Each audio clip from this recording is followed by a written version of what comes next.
A paz do Senhor, povo de Deus. Hoje, sexta-feira, dia 29, estamos chegando a mais um final de semana e nós vamos para mais um devocional de todas as manhãs da família Adeluz. O nosso tema de hoje, quão glorioso é o Evangelho. Nosso texto base está na Carta aos Romanos, capítulo 1, versículo 16, onde a palavra de Deus diz assim: pois não me envergonho do Evangelho, porque é o poder de Deus para a salvação de todo aquele que crê, primeiro do judeu e também do grego. Meus amados, a carta de Paulo aos Romanos é o maior tratado teológico do Novo Testamento.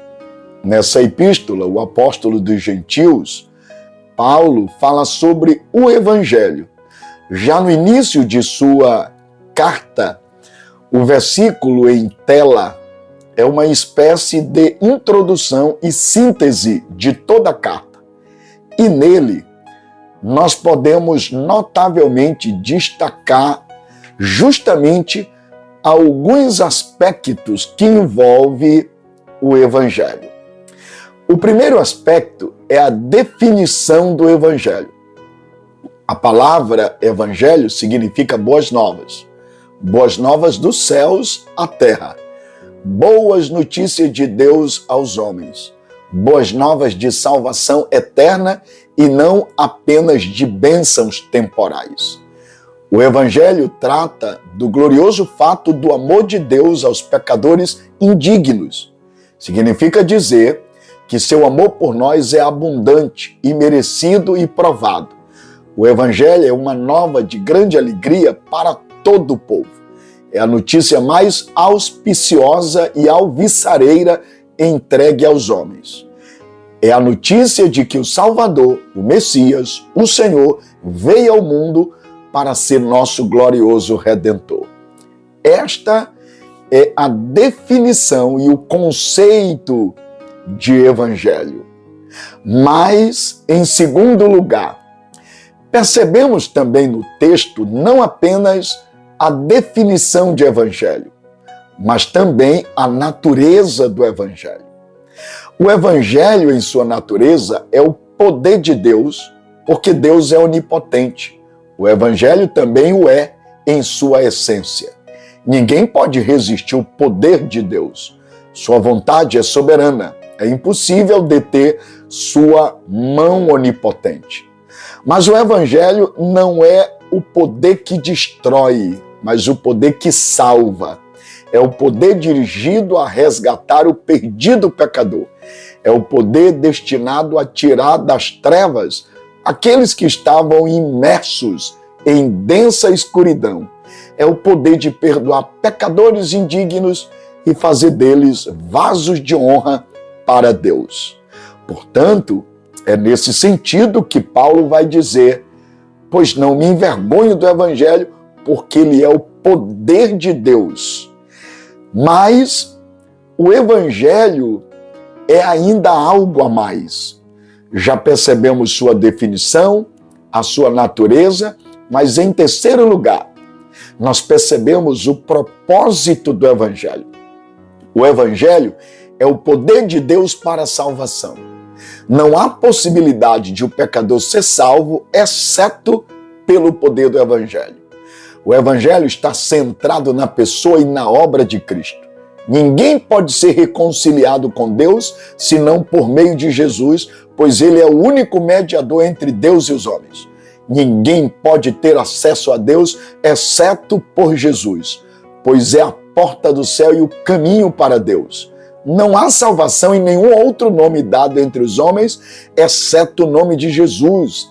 Aquele que, arrependido dos seus pecados, põe sua confiança em Jesus, diz a palavra de Deus, é salvo. Esse tem a vida eterna. Portanto, o propósito do Evangelho é salvar o homem do seu estado de pecaminosidade e pecador condenado ao inferno e dar a ele a vida eterna. Mas Ainda nesse mesmo versículo, encontramos exatamente o instrumento de apropriação das bênçãos do Evangelho. Nós enxergamos uma definição, a natureza, o propósito, mas também há o instrumento de apropriação das bênçãos do Evangelho. O Evangelho é o poder de Deus para a salvação de todo aquele que crê.